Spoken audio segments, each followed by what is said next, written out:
салом алейкум бародаро.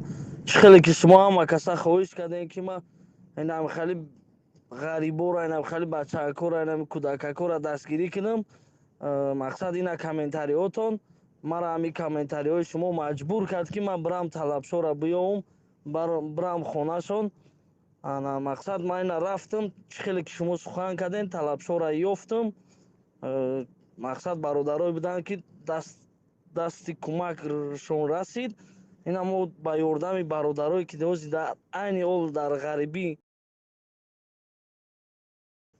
кор ва фаъолият бурдастанд, ба ёрдами ҳамон бародарое буданд ки мақсад мо ина хуби мо дар ҳамин талабшо расид. ҳамат эҳтиромона хоҳиш мекунам лишни гапи безеб нанависед. ина чӣ хеле ки мебинам комментариҳои хуб омадагиай. Мақсад инам хел бо агар бихоҳем дастгирӣ кардан, инам куҷое даки ҳастай вай фарқ надорад, на балки фақат ба мардуми ҳисорда ё ки любой ҷо мебарем, кадоми камбизоата оилаи камбизоата медонен, просто гап занен, мақсад кӯмактон расонен. ина мо мерем, мақсад ҳамон оилада дастгирӣ мекунем, харид мекунем, мақсад мебарем метиҳем. боқӣ сарбаланд хонаобод. Подписатсия, лайк фаромӯш накунед.